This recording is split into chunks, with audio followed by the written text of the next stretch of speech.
Hello, this for today's video guys, meron po tayong ituturo tungkol po ito sa katanungan po ng kapwa po nating vlogger.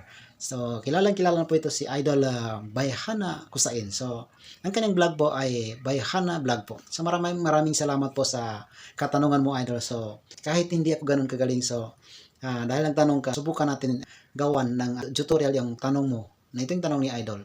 So yan po si Idol Bayhana Vlog po. So, nasa 108k na po si Idol.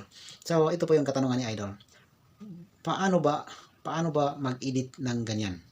Paano ba mag-edit ng ganyan?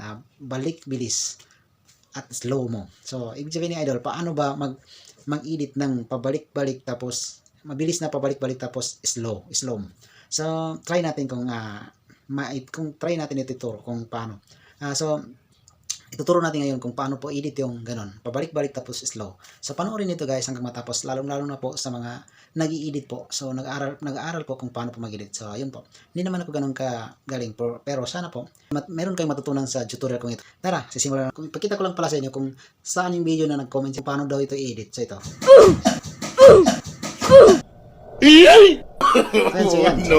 No. Ngayon guys. So yan po yung tuturo natin kung paano po yan edit mga lodi. So tara, pag-uusapan natin ito. So ito po yung tanong ni Idol kung paano daw edit itong pabalik-balik tapos slow motion. So yan po, papanoorin natin kung paano po ito gagawin mga lodi. So paano ito edit. Ayun, siyempre gawin natin dito mga lodi. So ito, so kailangan natin putulin po. So yan po, gawin natin yan. So gawin lang natin dito. So yan po, so gawin lang po natin dito guys, ay copy lang po natin yan. So para maging dalawa yan. So yan, copy natin. So yan, click. So di ba dalawa na? So yun, repeat. So yan. So yan po, i-copy rin po natin. So depende sa atin kung ilang copy yung gawin natin or ilang repeat yung gusto natin mangyari. So usually para sa akin, apat ang ginagamit ko na repeat.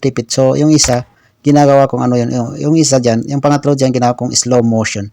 So ganito lang po gawin kung paano po gagawin itong slow motion. Punta ka dito sa speed. So yan, click natin. So yan, i-atras lang po natin yan para maging slow motion. So yan, slow motion na po mga lodi. So, panoorin natin guys. So yun, slow. Tapos yung isa, mabilis. So ganun lang po gawin yung slow motion. Tapos tatlong repeat na mabilis. Tapos isang slow motion. So ganyan lang po gawin yun mga lodi. So kailangan apat yung gawin mong repeat. Tapos sa pangatlo gawin mong slow motion. So ganun lang po kadali mga lodi. Paano gawin itong slow motion. So, sana po nakatulong po itong video ito para sa inyo mga lodi. So, kung meron ka natutunan dito sa video ito, pakishare naman pa mga lodi. Thank you for watching. Bye-bye.